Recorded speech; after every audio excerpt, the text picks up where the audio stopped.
നമസ്കാരം. മലയാളി വാർത്തയിലേക്ക് സ്വാഗതം. കരുവാറ്റയിലെ കൊലപാതകത്തിന് ശേഷം ചെട്ടിയാരുടെ മൃതശരീരം ഒരു ആഴ്ചയ്ക്ക് ശേഷം ഇന്ന് സംസ്കാര ചടങ്ങുകൾ പൂർത്തിയായിട്ടുണ്ട്. അദ്ദേഹത്തിന്റെ ഒരു മകൾ വിദേശത്തായിരുന്നു. മകൾ വന്നതിന് ശേഷമാണ് സംസ്കാര ചടങ്ങുകളൊക്കെ നടന്നത്. അദ്ദേഹത്തിന് 3 മക്കളാണ് ഉണ്ടായിരുന്നത്. അതിലൊരു മകൻ നേരത്തെ മരിച്ചു പോയിരുന്നു. എന്തായാലും കരുവാറ്റയിലെ കൊലപാതക കേസിൽ പോലീസ് ആദ്യം സംശയിച്ചത് പ്രതിയല്ലാത്ത മറ്റൊരു കൗമാരക്കാരനെയാണ് എന്നുള്ളൊരു വിവരം പുറത്തു വരികയാണ്.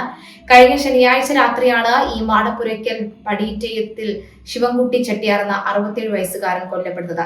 കൊലപാതകം ആസൂത്രണം ചെയ്തത് പെൺകുട്ടിയാണെന്ന് തിരിച്ചറിഞ്ഞ പോലീസ് ആശുപത്രിയിൽ നടത്തിയ രഹസ്യമായ നിരീക്ഷണത്തിലാണ് ഇയാളെ ആദ്യം സംശയിച്ചത്.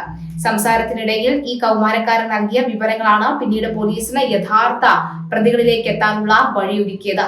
കൊലപാതകത്തിന് ശേഷമുള്ള രാത്രി പെൺകുട്ടി ആലപ്പുഴ മെഡിക്കൽ കോളേജ് ആശുപത്രിയിൽ പ്രസവ ശുശ്രൂഷയിലുള്ള ബന്ധുവായ യുവതിക്ക് കൂട്ടിരിക്കാൻ വന്നിരുന്നു. ഇതിനിടെ അടുത്ത ബന്ധുവായ ഒരു കൗമാരക്കാരൻ ആശുപത്രിയിലെത്തി പെൺകുട്ടിയെ കണ്ടു. പിന്നാലെ സംശയം തോന്നാത്ത വിധത്തിൽ പോലീസ് ഇയാളുമായി സംസാരിച്ചു. എന്നാൽ സംഭവത്തെ പറ്റി ഒന്നും അറിയില്ലെന്നായിരുന്നു കൗമാരക്കാരന്റെ മൊഴി. ഇതോടെ പോലീസിന്റെ പ്രതീക്ഷ മങ്ങി.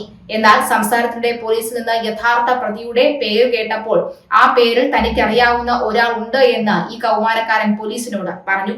തനിക്കറിയാവുന്ന ആളിന്റെ ഫോട്ടോ ഫോണിൽ പോലീസിനെ കാണിക്കുകയും ചെയ്തു. ഇതോടെയാണ് കൊല്ലം പരവൂരിൽ നിന്ന് കുറ്റാരോപിതരിൽ ഒന്നാമനെ പോലീസ് പിടികൂടുന്നത്.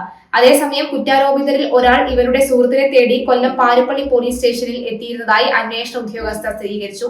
ആടിനെ മോഷ്ടിച്ച കേസിൽ അറസ്റ്റിലായിരുന്ന കുറ്റാരോപിതന്റെ സുഹൃത്ത് ശിവൻകുട്ടിയെ കൊലപ്പെടുത്തിയ ശേഷം അപഹരിച്ച 4 പവൻ വിൽക്കുന്നതിനോ പണയം വെക്കുന്നതിനോ ആണ് ഇയാൾ സുഹൃത്തിനെ തേടി എത്തിയത് എന്നാണ് പോലീസിന്റെ നിഗമനം. സ്വർണം വിൽക്കാൻ ആധാർ കാർഡ് ആവശ്യമായതിനാലാണ് സഹായം തേടാൻ തീരുമാനിച്ചത്. എന്നാൽ സ്റ്റേഷനിലെത്തിയെങ്കിലും സുഹൃത്തിനെ കാണാനാവാതെ ഇയാൾ മടങ്ങുകയായിരുന്നു. അതേസമയം കുറ്റാരോപിതയായ പെൺകുട്ടി വീട്ടിൽ നിന്ന് സ്വർണം എടുക്കുന്നത് പരാജയപ്പെട്ടതും കൊലയ്ക്ക് പ്രേരണയെന്ന് പോലീസ് പറയുന്നുണ്ട്. സംഭവ ദിവസം രാവിലെ വീട്ടിൽ സ്വർണം സൂക്ഷിച്ചിരുന്ന അലമാര സ്ക്രൂ ഡ്രൈവർ ഉപയോഗിച്ച് തുറക്കാൻ ബന്ധുവായ പെൺകുട്ടി ശ്രമിച്ചിരുന്നു.